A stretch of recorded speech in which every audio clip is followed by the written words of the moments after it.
Hi guys, ఈరోజు మల్లికార్జున థియేటర్లో psycho Siddhartha cinema అయితే చూసాను అనమాట.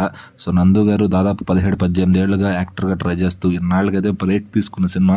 సో 2026 న్యూ ఇయర్ సందర్భంగా ఈ సినిమాని రిలీజ్ చేశారు. సో నందు గారు సినిమా తీసిన తర్వాత సురేష్ బాబు గారు ఈ సినిమాని చూసి ఆయనకి కంప్లీట్ అమౌంట్ ఇచ్చేసి సినిమాని డిస్ట్రిబ్యూట్ అంటే కంప్లీట్ కొనేసుకున్నారు అనమాట. సో ఆయన కొన్నారంటే ఏదో ఉంటుందిరా డెఫినెట్లీ అని చెప్పి నేను వెళ్ళి సినిమా చూడటం జరిగింది. సో సినిమా బిగినింగ్ నుంచి చూస్తుంటే ఏదో ఇది మన టైప్ ఆఫ్ సినిమా కాదే అనిపించింది. సో అర్జున్ రెడ్డి ఇట్లాంటివి చూసేవన్నా తీసేసారు యాటిట్యూడ్గా అనుకున్నా కానీ, సో సినిమా వెళ్ళే క్రమంలో అసలు ఒక పర్సనాలిటీ ఈ రోజున్న కరెంట్ జనరేషన్ ఎలా ఉన్నారనేది చాలా బాగా చూపించారు అనమాట. హీరో ఒక డిప్రెషన్లో ఉంటూ జాబ్లెస్గా లవ్ ఫెయిల్యూర్ అయిపోయి ఇదిలో ఉంటాడు. సో అలాంటి స్టేజ్ నుంచి ఒక మంచి పర్సన్, ఒక ఇండిపెండెంట్ ఉమెన్ తగిలి సో ఆమె ఇతనిలో ఉన్న టాలెంట్ని గుర్తు చేసి ముందుకు తీసుకెళ్తూ ఉంటుందన్నమాట. సో వాళ్ళ జర్నీ కూడా చాలా బాగుంటుంది. క్లైమాక్స్ అయ్యేసరికి ఒక మంచి సినిమా చూసినారా అనే సాటిస్ఫాక్షన్ ఉంటుందన్నమాట.